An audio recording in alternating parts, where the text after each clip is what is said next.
माँ पर और पिता पर कुछ पंक्तियां आपके बीच निवेदित करता हूं।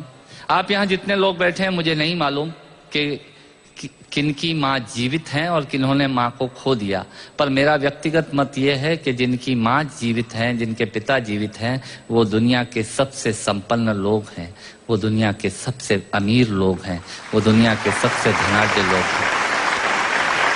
1 मिनट के लिए बचपन में लौटिएगा, याद कीजिएगा जब हम बहुत छोटे थे, माँ की गोद में थे, माँ का स्तनपान करते थे, तब माँ का एक स्तन मुंह में लेकर हमने उस माँ को दूसरे स्तन पर अपने छोटे छोटे पैरों से न जाने कितनी बार मारा, पर उस माँ ने हमें दूध पिलाना बंद नहीं किया। मित्रों, लात खाकर भोजन देने की शक्ति उस परमपिता परमेश्वर ने दुनिया में यदि किसी को दी है, वो सिर्फ माँ को दी है। माँ के अलावा ताकत किसी के पास नहीं है। मैं उस माँ की वंदना में कृतज्ञता करता हूँ।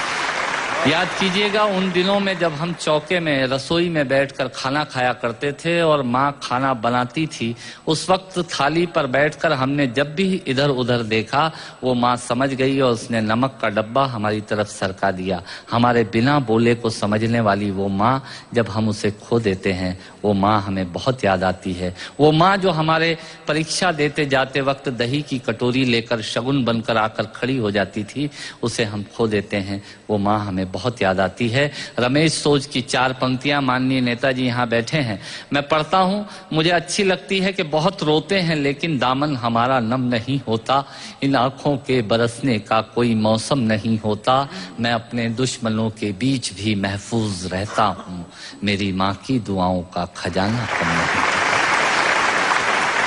स्वामीनाथ पांडे की 3 पंक्तियां सुनाता हूँ। स्वामीनाथ पांडे ने 3 पंक्तियों का उपन्यास लिखा। अमिताभ जी बैठे हैं, जया जी बैठी हैं। 3 पंक्तियों में पूरा उपन्यास लिख दिया। उसने लिखा, एक विधवा माँ थी, उसके 2 बेटे थे, एक बेटा नीचे वाले माले पर रहता था, दूसरा बेटा ऊपर वाले माले पर रहता था। विधवा माँ 15 दिन एक बेटे के यहाँ खाना खाती थी, विधवा माँ 15 दिन दूसरे बेटे के यहाँ खाना खाती थी। पर ये उस विधवा माँ का दुर्भाग्य था कि साल में जो महीने 31 दिनों के होते थे, उस एक दिन उस विधवा माँ को उपवास रखना पड़ता था। 9 महीने पेट में रखने वाली माँ जब एक जवान बेटे को एक दिन भारी लगने लगी, तब इस नालायक हास्य व्यंग के कवि ने कुछ पंक्तियां माँ के लिए लिखी। सुनिएगा, यात्रा कीजिएगा मेरे साथ। माँ संवेदना है, भावना है, एहसास है। माँ संवेदना है, भावना है, एहसास है। माँ जीवन के फूलों में खुशबू का वास है। माँ रोते हुए बच्चे का खुशनुमा पलना है। माँ मरुथल में नदी या मीठा